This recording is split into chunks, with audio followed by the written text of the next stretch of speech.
السلام علیکم ورحمۃ اللہ وبرکاتہ۔ سورہ الکہف کی آیہ نمبر 30، ان الذین آمنوا وعملوا الصالحات انا لا نضیع اجر من احسن عملا۔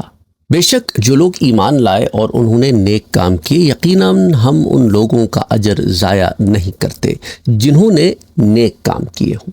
اولئک لہم جنات عدن تجری من تحتہم الانہار یحلون فیہا من اساور من ذہب ویلبسون ثیابا خضرا من سندس واستبرق متکئین فیہا علی الارائک نعم الثواب وحسنت مرتفقا۔ ان کے لیے دائمی جنتیں ہیں جن کے نیچے سے دریا بہتے ہیں، انہیں وہاں سونے کے کنگن پہنائے جائیں گے، وہ وہاں ریشم کے ہلکے اور دبیس کپڑے پہنیں گے اور وہاں مسندوں پر تکیے لگائے ہوئے ہوں گے۔ کیسا اچھا اجر ہے اور وہ جنت کیسی اچھی آرام کی جگہ ہے۔ اب اس سے پہلی آیتوں میں اللہ سبحانہ وتعالی نے دوزخ کے عذاب کا بیان فرمایا تھا جو قیامت کے دن مشرکوں اور کافروں کو دیا جائے گا، اور ان آیتوں میں اللہ نے جنت کے ثواب اور اس کی نعمتوں کا بیان فرمایا جو ایمان لانے والوں اور نیک عمل کرنے والوں کو دیا جائے گا، کیونکہ ہر چیز اپنی ضد سے پہچانی جاتی ہے۔ نور ظلمت سے اور دن رات سے پہچانا جاتا ہے، اسی طرح مومنین اور ان کا ثواب کافروں اور ان کے عذاب سے پہچانا جاتا ہے۔ تو یہاں پر ایمان لانے اور پھر نیک عمل کرنے کا ذکر ہے، یعنی کہ ایمان لاؤ گے اور نیک عمل کرو گے تو اس لیے انہی کا نیک عمل قابل قبول ہے جو ایمان والے ہیں، جنت بھی انہی کے لیے ہے جو ایمان والے ہیں، اس لیے فرمایا جنات عدن جن کے نیچے دریا بہتے ہیں۔ علامہ ابن سیدہ لکھتے ہیں کہ عدن کا معنی کیا ہے کہ کسی جگہ اقامت کرنا، کسی جگہ ٹھہرنا، اور جنات عدن کا معنی یہ ہے کہ دائمی جنتیں، ہمیشہ رہنے والی جنتیں۔ الحکم والمحیط الاعظم کی جلد نمبر 2 صفحہ نمبر 18۔ اچھا، پھر انہیں وہاں سونے کے کنگن پہنائے جائیں گے، تو اس آیت میں اساور من ذہب کے الفاظ ہیں، اور ایک اور آیہ مبارکہ میں الدہر میں انہیں چاندی کے کنگن پہنائے جائیں گے، اور ایک اور آیہ مبارکہ میں جو سورہ الحج میں آتی ہے ان کو سونے اور موتی کے کنگن پہنائے جائیں گے۔ تو معلوم یہ ہوتا ہے کہ مختلف دھاتوں کے، مختلف نوعتوں کے انہیں کنگن پہنائے جائیں گے، یا یہ بھی ہو سکتا ہے کہ مختلف مدارج میں مختلف قسم کے کنگن ایمان والوں کو دیے جائیں گے۔ تو جنت میں مسلمانوں کو بناؤ سنگھار کا لباس بھی پہنایا جائے گا اور ستر پوشی کا لباس بھی پہنایا جائے گا۔ تو یا فرمایا کہ ان کو ایسا لباس پہنایا جائے گا جو سبز رنگ کے سندس اور استبرق کا ہوگا، اور سندس سے مراد پتلا اور ملائم ریشم ہوتا ہے، اور استبرق سے مراد موٹا ریشم ہوتا ہے، دبیز اور موٹا ریشم۔ اس کے بعد ان کی بیٹھنے کی جو جگہ ہوگی اس کا ذکر فرما کے کہا گیا ہے، بیٹھنے کی کیفیت یہ ہوگی کہ وہ تخت پر بیٹھے ہوں گے اور ان پر تکیے لگے ہوئے ہوں گے۔ اب آپ یہ ساری چیزوں کو سامنے رکھیں تو ایک ایسا منظر انسان کے آنکھوں کے سامنے آتا ہے کہ گویا کوئی بادشاہ تخت پر بیٹھا ہے، بہترین لباس میں اور زیوروں سے آراستہ۔ تو جنتی کو بادشاہ کی طرح رکھا جائے گا، وہ بادشاہ ہی ہوگا۔ اللہ سبحانہ وتعالی نے یہ انعام و اکرام کس کے لیے رکھے ہیں؟ ان کے لیے رکھے ہیں جو ایمان والے ہیں۔ اس لیے فرمایا ان الذین آمنوا وعملوا الصالحات، وہ جو ایمان لائے اور نیک عمل کرتے رہے۔ تو اللہ نے بدبخت لوگوں کے ذکر کے بعد ان سعادت مند لوگوں کا ذکر فرمایا ہے جو اللہ پر ایمان لائے، جنہوں نے حضرات انبیاء کرام کی تصدیق کی اور وہ ان اعمال صالحہ کو بجا لاتے رہے جن کا ان حضرات انبیاء نے انہیں حکم دیا تھا۔ تو لہم جنات عدن، تو ان کے لیے ہمیشگی کے باغ ہیں، اور عدن کے معنی ہمیشگی کے ہیں۔ تجری من تحتہم الانہار، یعنی ان کے نیچے نہریں بہہ رہی ہوں گی، یعنی ان کے مکانوں اور بالا خانوں کے نیچے نہریں روا دوا ہوں گی۔ یاد ہے آپ کو، میں نے آپ سے پہلے ذکر کیا تھا کہ فرعون نے جب اپنی قوم کو اپنی طرف لانا چاہا اور انہیں یہ باور کرانا چاہا کہ اس کی کتنی قوت و طاقت ہے، تو کیا کہنے لگا؟ ہذہ الانہار تجری من تحتی، اور یہ نہریں میرے نیچے بہہ رہی ہیں، فلا تبصرون، کیا تم نہیں دیکھتے؟ میں مالک ہوں ان کا۔ تو اب اس کا تو دعویٰ جھوٹا تھا کیونکہ وہ ان کا مالک نہیں تھا۔ اللہ نے ٹیمپررلی اس کو وہاں کی حکومت عطا فرمائی تھی، لیکن جنتی کی حکومت وہ تو ہمیشہ رہنے والی ہے۔ تو یعنی پھر فرمایا کہ ان کے مکانوں اور بالا خانوں کے نیچے جو نہریں روا دوا ہوں گی، تو اب یہ صحیح معنی میں متمکن اور بادشاہ ہوں گے ان کے۔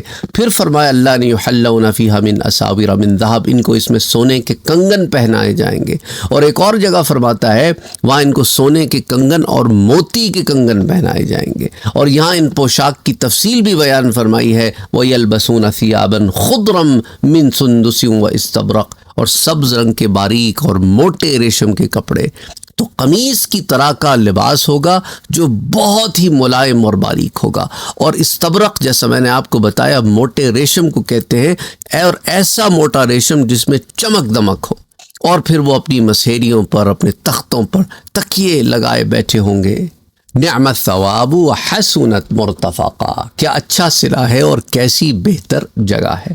جیسا کہ آیہ نمبر 29 میں وساعت مرتفقہ تھا، کتنی بری جگہ ہے، یہاں پر آیہ 31 میں وحسرت مرتفقہ ہے، کتنی اچھی جگہ ہے، کتنا بہترین ٹھکانہ ہے جو ان جنتیوں کو دیا جائے گا۔ تو جہنم کے بارے میں کیا فرمایا تھا؟ بئس الشراب وساعت مرتفقہ، کیسا برا ہوگا وہ پانی اور کیسی بری ہوگی وہ آرام گاہ۔ اور یہاں فرمایا نعم الثواب، کیا اچھا صلہ ہے، وحسنت مرتفقہ، اور کیسی بہتر جگہ ہے۔ عبداللہ ابن مبارک رحمۃ اللہ علیہ اور امام ابن ابی حاتم رحمۃ اللہ علیہ نے المقبری سے یہ روایت کیا ہے، فرماتے مجھے خبر پہنچی ہے کہ حضرت عیسیٰ علیہ السلام فرماتے تھے کہ اے ابن آدم، جب تو نیکی کرے تو اس سے غافل ہو جا، کیونکہ وہ ذات کے پاس پہنچ چکی ہے جو اسے ضائع نہیں کرے گا۔ پھر یہ آیا مبارک پڑھتے کہ انا لا نضیع اجر من احسن عملا، اور جب تو برائی کر بیٹھے تو اسے ہمیشہ اپنی نگاہوں کے سامنے رکھ۔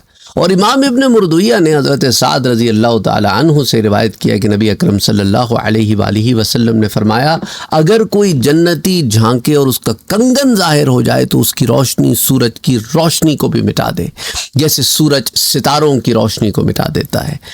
امام طبرانی نے الاوسط میں اور امام بیہقی نے البعث میں حضرت ابو ہریرہ سے روایت کیا ہے کہ نبی اکرم صلی اللہ علیہ وآلہ وسلم نے فرمایا کہ اگر جنت میں داخل ہونے والے لوئسٹ لیول کا جو جنتی ہوگا نا، اس کا کوئی ادنا سا چھوٹا سا زیور بھی اگر لے کے آیا جائے اور دنیا کے سارے زیورات جمع کر لیے جائیں اور ان دونوں کا مقابلہ کیا جائے، تو آخرت میں اللہ جو اسے زیور پہنائے گا وہ اہل دنیا کے تمام زیورات سے افضل ہوگا۔ اور امام ابن ابی شیبہ اور امام ابن ابی حاتم اور ابو شیخ رحمہ اللہ فرماتے ہیں کہ العزہ میں آپ لکھتے ہیں، حضرت کعب الاحبار سے ایک روایت ہے، فرماتے ہیں اللہ کا ایک فرشتہ ہے، اور ایک روایت میں ہے کہ جنت میں ایک فرشتہ ہے، اگر تو چاہے کہ میں اس کا نام لوں تو میں اس کا نام لے لوں گا، وہ پیدائش سے لے کر قیامت تک اہل جنت کے زیور تیار کرتا رہے گا، اور اگر ان میں سے ایک زیور بھی وہ باہر نکال دے تو سورج کی شعاع کو ختم کر دے، اور اہل جنت کے تاج موتیوں سے بنے ہوئے ہوں گے۔ اگر ایک تاج بھی ان میں سے آسمان دنیا سے لڑک آئے تو آج سورج کی روشنی کو ختم کر دے گا، جس طرح سورج چاند کی روشنی کو ختم کر دیتا ہے۔ امام عبد بن حمید اور ابن منذر رحمہم اللہ حضرت اکرمہ رحمۃ اللہ علیہ سے روایت کر فرماتے ہیں کہ اہل جنت کو سونے، موتیوں اور چاندی کے کنگن پہنائے جائیں گے، یہ ان پر ہر چیز سے ہلکے پھلکے ہوں گے، یہ نور ہوں گے، آپ کو بھاری پن محسوس نہیں ہوگا جنتی زیور پہننے کے بعد، چاہے جتنے چاہے زیور پہن لیں۔ اور امام عبد بن حمید نے حضرت مجاہد رحمۃ اللہ علیہ سے روایت کیا ہے کہ اساور سے کستوری کی مہک آئے گی۔ اور بخاری اور مسلم میں حضرت ابو ہریرہ سے روایت فرماتے ہیں مومن کا زیور وہاں تک پہنچے گا جہاں تک وضو کا پانی پہنچتا ہے، صحیح مسلم میں یہ روایت آتی ہے۔ اور اسی طرح امام نسائی اور امام حاکم نے عقبہ بن عامر سے روایت کیا کہ نبی اکرم صلی اللہ علیہ وسلم اپنے گھر والے مردوں کو زیور اور ریشم پہننے سے منع کرتے تھے، اور فرماتے تھے کہ اگر تم جنت کے زیور اور ریشم پسند کرتے ہو تو دنیا میں ان دونوں چیزوں کو اختیار نہ کرو۔ یہ مستدرک امام حاکم میں روایت آتی ہے، اور اسے امام نسائی نے بھی روایت کیا، اور امام طیلاسی اور امام بخاری نے تاریخ میں امام نسائی نے، امام بزار نے، ابن مردویہ نے، امام بہقی نے البعث والنشور میں عبداللہ ابن عمر سے ایک روایت بیان فرمائی ہے. فرماتے ہیں کہ ایک شخص سے پوچھا، یا رسول اللہ صلی اللہ علیہ وسلم، ہمیں اہل جنت کے کپڑوں کے متعلق بتائیں کہ کیا بنے بنائے پیدا ہوں گے یا بنے ہوئے نہ ہوں گے جنہیں بعد میں بنایا جائے گا؟ یعنی ہم تھان لا کے ٹیلرنگ کروائیں گے یا وہ tailored clothes, ready made clothes ہوں گے؟ تو حضور صلی اللہ علیہ وآلہ وسلم نے فرمایا، بلکہ جنت کے پھل ان کپڑوں سے پھٹیں گے، یعنی جنتیوں کے لباس درختوں کے پھلوں سے پیدا ہوں گے. یعنی آپ کو ایسے جیسے پھلوں کے درخت ہوتے ہیں نا، ویسے ہی وہاں پر ایسے درخت ہوں گے جن پہ کپڑے ہوں گے، اور جیسے کہ پھول میں سے پھل نکلتا ہے نا، تو پھر آپ دیکھتے ہیں سامنے ظاہر ہوتا ہے، تو وہاں پر اس طرح کا معاملہ ہوگا کہ درختوں میں سے کپڑے نکلیں گے. اللہ اکبر، اللہ اکبر. اور آپ لیں اور پہن لیں. ابن مردویہ نے حدیث حضرت جابر سے اسی طرح روایت کی، اور امام بہقی نے حضرت ابو الخیر مرثد بن عبداللہ سے روایت فرماتے ہیں کہ جنت میں ایک درخت ہے جو ریشم پیدا کرتا ہے، اور اہل جنت کا لباس اسی سے ہوگا. اور امام ابن ابی شیبہ اور امام ابن ابی حاتم نے حضرت ضحاک رحمۃ اللہ علیہ سے روایت کیا، فرماتے ہیں استبرق، موٹے ریشم کو کہتے ہیں، اور عجمی زبان میں اسے استبرق کہتے ہیں. اور امام ابن ابی شیبہ اور ابن جریر نے حضرت اکرمہ سے روایت کیا ہے کہ استبرق موٹا ریشم ہے.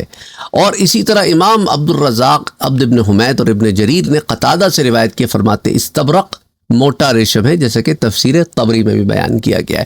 اور امام ابن ابی حاتم نے حضرت عبد الرحمن بن ثابت سے روایت کیا، فرماتے ہیں اللہ تعالیٰ ایک جنتی بندے کی طرف لباس بھیجے گا تو وہ بندہ اسے بہت پسند کرے گا اور کہے گا میں نے باغات دیکھے ہیں لیکن میں نے ایسا لباس کبھی نہیں دیکھا.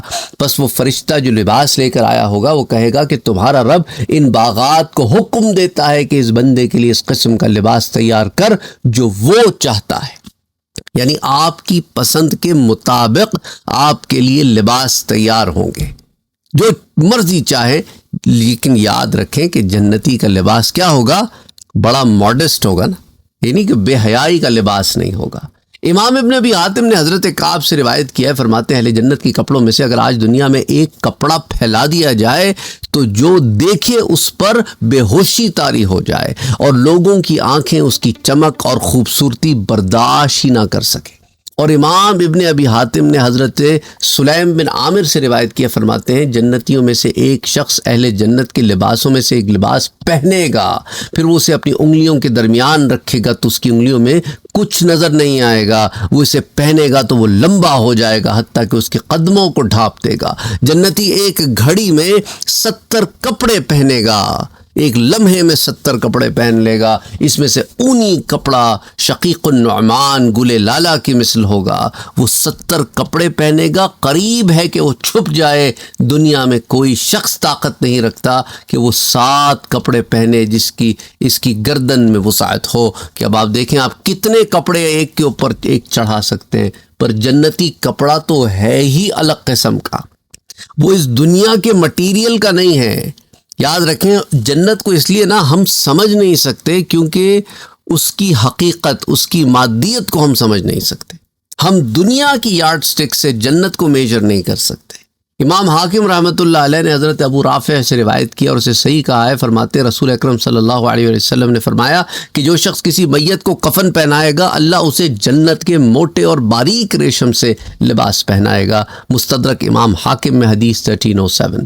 اچھا، اسی طرح جنت سے متعلق امام ابن ابی حاتم حضرت الہیثم بن مالک الطائی سے روایت کرتے ہیں کہ حضور اکرم صلی اللہ علیہ وآلہ وسلم نے فرمایا کہ ایک شخص اپنے صوفے پر 40 سال جنت میں بیٹھے گا، نہ اس سے ادھر ادھر ہوگا نہ اس سے اکتائے گا، پس اس کے پاس ہر چیز پہنچ جائے گی جو اس کے دل میں آئے گی اور جو اس کی آنکھیں پسند کریں گی. اینڈ کین یو امیجن کہ کس طرح کی خوبصورت زندگی ہوگی کہ آپ ایک جگہ بیٹھے اور آپ کی ہر چیز آپ تک پہنچتی ہے، نہ آپ کا وزن بڑھتا ہے، نہ آپ ٹائرڈ ہوتے ہیں، نہ آپ اکتاتے ہیں، اور آپ جتنا عرصہ چاہے اسی ایک مقام پر بیٹھے رہیں، کوئی مسئلے کی بات نہیں. جو آپ کے دل میں آئے، جو آپ کی آنکھوں کو پسند آئے، حاضر ہے. I mean, can you even imagine that kind of a life? I mean, I can't even imagine that kind of a life. اچھا، امام ابن ابی حاتم حضرت ثابت سے روایت کرتے ہیں، فرماتے ہیں مجھے پہنچی ہے کہ ایک شخص جنت میں 70 سال اپنی آرام گاہ پر بیٹھے گا، تو کہیں 40 سال کہیں 70 سال، مختلف اس میں میعادیں موجود ہیں۔ اسے امام سیوطی نے در منصور میں ان روایتوں کو جمع کیا ہے، اور پھر باقی ریفرنسز بھی میں آپ کو دے رہا ہوں۔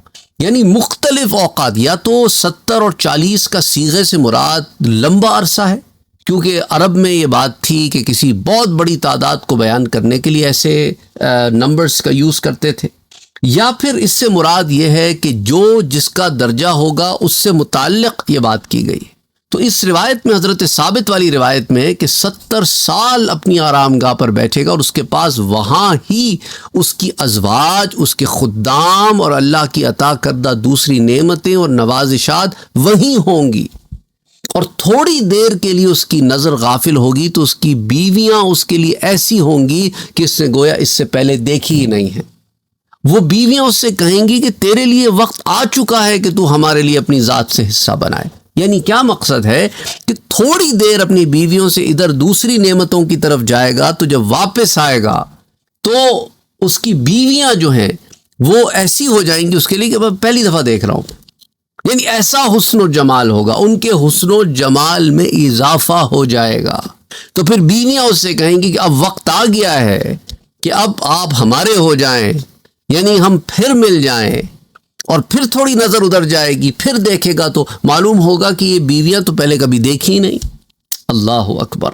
اچھا، امام ابن ابی شیبہ، عبد ابن حمید اور ابن جریر اور ابن المنذر اور ابن ابی حاتم سے روایت کرتے تھے، عبداللہ ابن عباس سے بیان کرتے ہیں کہ الارائک ان پلنگوں کو کہتے ہیں جو دلہنوں کے لیے حجرہ عروسی کے درمیان میں لگے ہوئے ہوتے ہیں، اور ان پر ایسے قالین ہوں گے جو آسمان میں 1 فرسخ بلند ہوں گے۔ اور امام بیہقی نے البعث والنشور میں حضرت عبداللہ ابن عباس سے روایت کے فرماتے ہیں کہ اریکہ وہ تخت ہوتا ہے جو حجرہ عروسی میں سجایا گیا ہو۔ دلہا دلہن کے لیے جو تخت سجایا جاتا ہے، اگر تخت بغیر حجرہ عروسی کے ہو تو اسے اریکہ نہیں کہتے، اور اگر حجرہ عروسی بغیر تخت کے ہو تو اسے اریکہ نہیں کہا جاتا۔ یعنی ان دونوں کا ایک جگہ جمع ہونا ضروری ہے کہ گویا میاں بیوی کے سنگم کے لیے جو تخت سجایا جاتا ہے، اس تخت کے بارے میں یہاں بات ہو رہی ہے۔ وہ تخت ہوگا جو جنتی کو دے گا، تکیہ لگائے آرام سے بیٹھا ہوگا، ساری نعمتیں وہیں پہنچ رہی ہوں گی، ساری نعمتیں، اور آرام سے۔ وہ تخت کتنا بڑا تخت ہوگا اس کا ہم اندازہ نہیں کر سکتے۔ دنیا کی یہ 4 فٹ بائی 6 فٹ کے تخت نہیں ہوں گے، وہ کتنے وسیع و عریض تخت ہوں گے، اللہ بہتر جانتا ہے، کئی میلوں پہ پھیلے ہوئے ہوں، اور وہ اڑتے بھی ہوں۔ دو جنتیوں کو تو ایسے بھی تخت عطا کیے جائیں گے نا کہ اڑ کے یہاں سے وہاں چلے گئے ایک آن میں، وہ تخت ایسے بھی ہوں۔ اللہ بہتر جانتا ہے کہ ان کی کیا حیت، کیا ماہیت ہوگی، ان پہ کتنی نعمتیں آ رہی ہوں گی، اتر رہی ہوں گی ان تختوں پہ، اور آپ کو کوئی محنت کرنے کی ضرورت نہیں ہے۔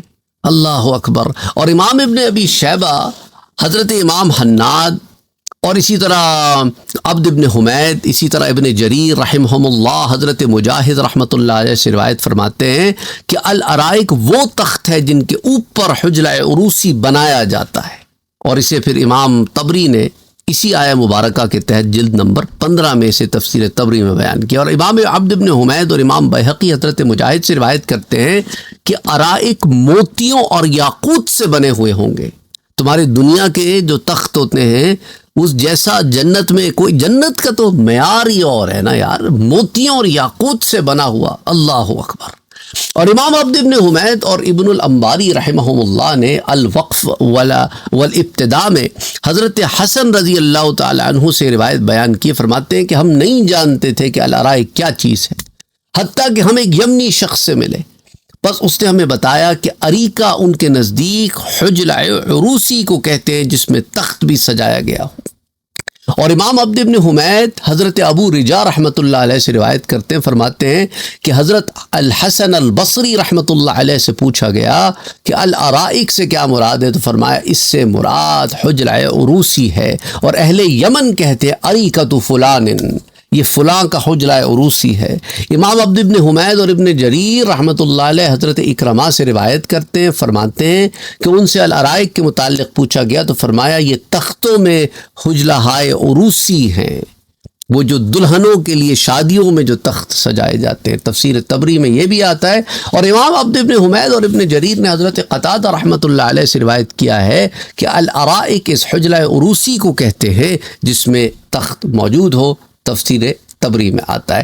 تو یہ اور بہت ساری تفصیلات اس سے متعلق۔ اچھا، اولئک لہم جنات عدن، اور جنات عدن جنت کے درمیان میں، اور باقی تمام جنتیں یا جنات اس کے ارد گرد ہیں، اور اس کی وسعت کے سبب اسے لفظ جمع کے ساتھ ذکر کیا گیا کیونکہ اس کا ہر حصہ اور ٹکڑا جنت ہونے کی صلاحیت رکھتا ہے۔ اور یہ بھی کہا گیا کہ العدن کا معنی ہوتا ہے اقامت اختیار کرنا، اور یہ بھی کہا جاتا ہے کہ عدن بالمکان، یعنی وہ اس جگہ اقامت اختیار کر لے۔ اور عدنت البلد، میں نے شہر کو وطن بنا لیا ہے۔ اور اسی طرح عدنت الابل بمکان کذا، یعنی اونٹ نے اسے لازم پکڑ لیا، وہ مسلسل وہاں رہا، اور اسی سے پھر جنت و عدن یعنی جنت اقامہ، ہمیشہ رہنے کی جگہ۔ اور اسی سے معدن یعنی دال کی کسرے کے ساتھ یہ نام بھی رکھا جاتا ہے معدن، کیونکہ لوگ اس میں موسم گرما اور موسم سرما میں قیام کرتے، اور ہر شے کا مرکز اس کا معدن ہوتا ہے۔ اور عادن وہ اونٹنی ہے جو چراگاہ میں مقیم ہو، اور عدن ایک شہر کا نام ہے جو کہ آپ جانتے ہیں، عدن یہ یمن میں ہے۔ اور اسی طرح حضرت جوہری رحمۃ اللہ علیہ فرماتے ہیں کہ تجری من تحتہم الانہار، کئی مقامات پر اس کا ذکر قرآن کریم میں آتا ہے۔ اور یحلون فیہا من اساور من ذہب، اس میں اساور یہ سوار کی جمع، یعنی حضرت سعید بن جبیر فرماتے ہیں کہ ان میں سے ہر ایک 3 کنگن پہنے ہوئے ہوگا، ایک سونے کا ہوگا، ایک چاندی کا ہوگا، اور ایک موتیوں کا کنگن ہوگا، جیسا کہ المعالم والتنزیل جلد نمبر 3 صفحہ 565 پر آتا ہے۔ اور اسی طرح علامہ قرطبی رحمۃ اللہ علیہ کہتے ہیں کہ یہ قرآن کریم میں بیان کیا گیا، یہاں فرمایا من ذہب سونے کا، اور سورہ الحج اور الفاطر میں فرمایا من فضہ اور چاندی کا۔ اور حضرت ابو ہریرہ نے بیان فرمایا کہ میں نے اپنے خلیل حضرت محمد مصطفیٰ صلی اللہ علیہ وسلم کو فرماتے ہوئے سنا کہ مومن کا زیور وہاں تک پہنچے گا جہاں تک وضو کا پانی پہنچتا ہے، کہ صحیح مسلم میں کتاب الطہارہ میں یہ روایت موجود ہے۔ اور مفسرین کرام فرماتے ہیں کہ جب بادشاہ دنیا میں کنگن اور تاج پہنتے ہیں تو اللہ نے انہیں اہل جنت کے لیے بنا دیا ہے۔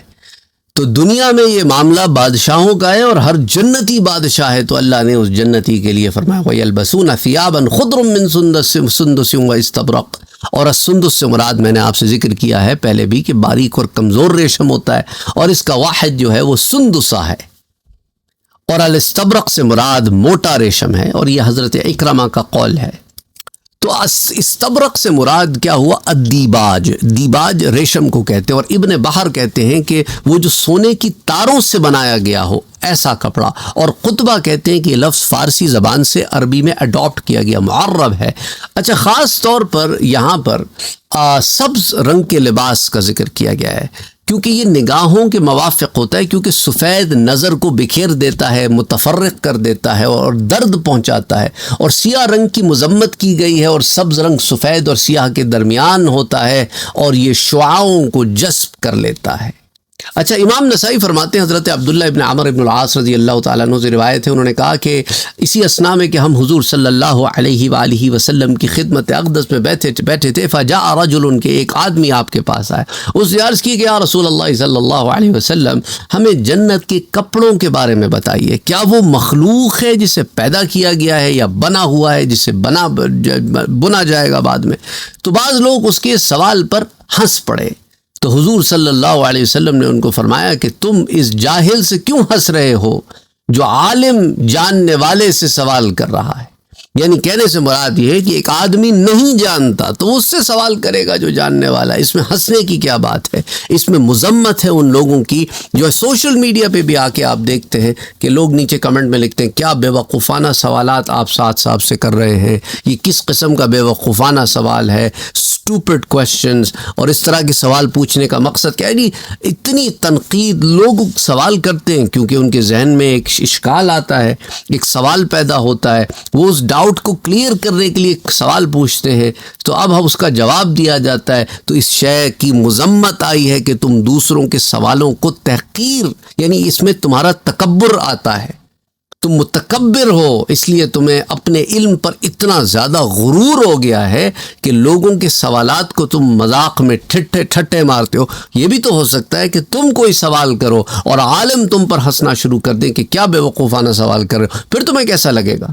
یہ تمہارے ہر سوال پر علماء ہنسنا شروع کر دے کہ جاؤ جاہل آدمی کیا پوچھتے ہو، پر ایسا نہیں ہوتا۔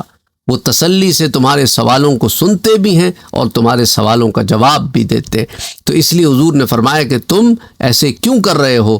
پھر آپ تھوڑی دیر بیٹھے رہے، پھر حضور نے فرمایا صلی اللہ علیہ وسلم نے کہ جنت کے کپڑوں کے بارے میں سوال کرنے والا کہاں ہے؟ تو اس نے عرض کی یہ ہوں میں یا رسول اللہ، یہاں ہوں۔ تو آپ نے فرمایا نہیں، بلکہ ان سے جنت کا پھل کٹ جائے گا۔ آپ نے یہ 3 بار فرمایا، یعنی وہ ایسے درختوں پر پیدا ہوں گے۔ اسی درس میں نے یہ روایت آپ کو مختصراً بھی بیان فرمائی تھی، اب طول کے ساتھ بھی یہ روایت آتی ہے، جسے کہ علامہ قرطبی رحمۃ اللہ علیہ نے بیان فرمایا ہے، اور امام نسائی رحمۃ اللہ علیہ نے بھی اسے ذکر کیا، اور امام قرطبی نے اپنی تفسیر میں اسے ذکر کیا ہے۔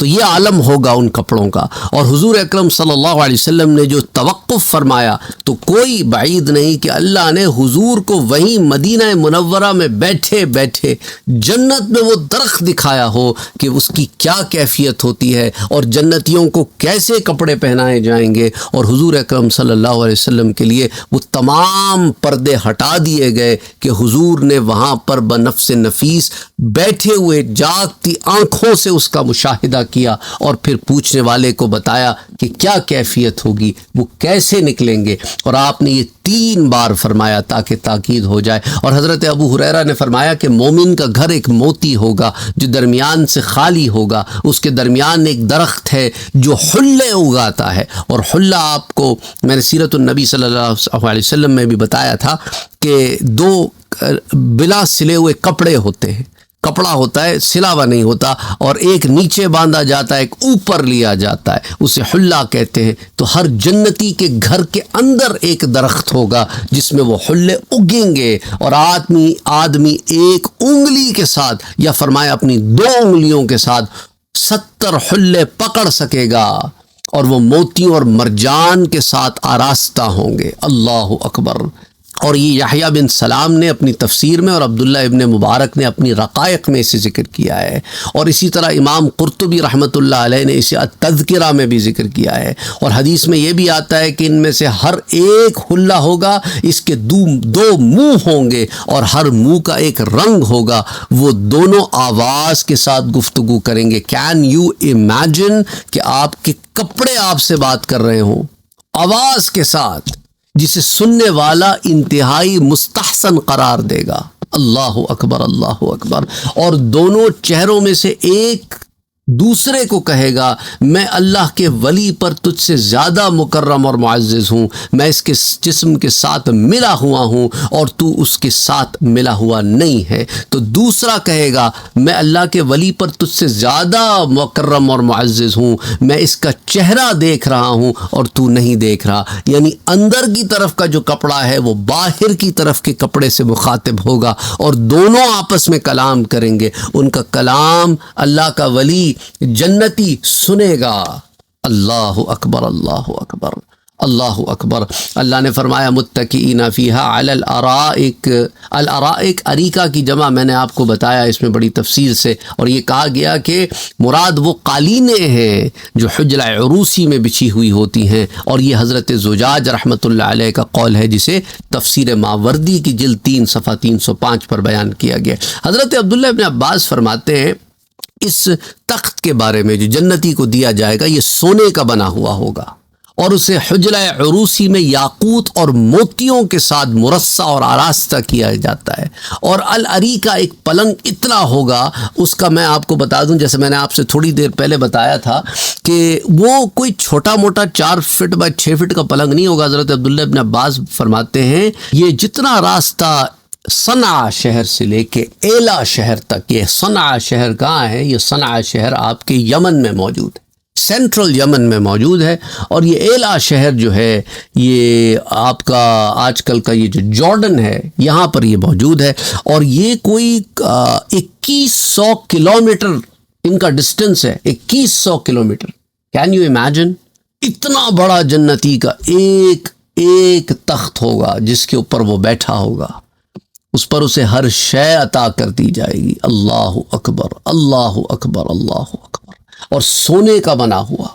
وحسنت مرتفقہ، اسی لیے فرمایا نعم الثواب وحسنت مرتفقہ، یعنی جنات یہ کتنا اچھا اجر اور کتنی اچھی آرام گاہ ہے، اور یہ حسنت مرتفقہ، اللہ اکبر۔ اور اگر یہ نعمت ہوتا تو بھی جائز ہوتا، کیونکہ یہ جنت کا نام ہے، اور اسی بنا پر وہ حسنت مرتفقہ ہے۔ اور حضرت برا بن عازب بیان کرتے ہیں کہ ایک اعرابی، ایک بدو گاؤں والا حجۃ الوداع کے موقع پر حضور اکرم صلی اللہ علیہ وآلہ وسلم کے سامنے کھڑا ہوا، اور حضور صلی اللہ علیہ وآلہ وسلم اس وقت میدان عرفات میں اپنی ناقہ عتبہ پر کھڑے ہوئے، تو اس نے عرض کی کہ بلا شبہ میں مسلمان آدمی ہوں، سو آپ مجھے اس آیت کے بارے میں بتائیے کہ ان الذین آمنوا وعملوا الصالحات، سورہ البقرہ کی جو آیہ مبارکہ ہے۔ تو حضور اکرم صلی اللہ علیہ وآلہ وسلم نے فرمایا، یعنی میں آپ کو مطلب بھی بتا دوں، ان الذین آمنوا وعملوا الصالحات، وہ لوگ جو ایمان لائے اور جنہوں نے عمل صالح کی، تو حضور نے فرمایا تو ان سے دور نہیں ہے اور نہ وہ تجھ سے دور ہیں، وہ یہ چاروں یعنی ابو بکر، عمر، عثمان اور علی ہیں، بس تو اپنی قوم کو یہ بتا کہ یہ آیت ان کے بارے میں نازل ہوئی ہے۔ اللہ اکبر۔ اسے ماوردی نے ذکر کیا ہے تفسیر ماوردی میں، جلد نمبر 3 صفحہ 304 پر، اور نحاس نے اسے کتاب معانی القرآن کی مسند میں بیان کیا ہے۔ اور انہوں نے کہا کہ ہمیں ابو عبداللہ احمد بن علی بن سال نے بیان کیا، اور انہوں نے کہا کہ ہمیں محمد بن حمید نے بیان کیا، اور انہوں نے کہا کہ ہمیں یحییٰ بن طریس نے زہیر بن معاویہ سے، اور انہوں نے ابو اسحاق سے، اور انہوں نے حضرت برا بن عازب سے بیان کیا کہ فرمایا کہ ایک اعرابی کھڑا ہوا، اور پھر روایت بڑی تفصیل کے ساتھ بیان فرمائی، اور سہیلی نے اسے کتاب الاعلام میں مسند میں بیان کیا ہے۔ بہرحال انشاءاللہ تعالی زندگی باقی تو بات باقی، وما علینا الا البلاغ۔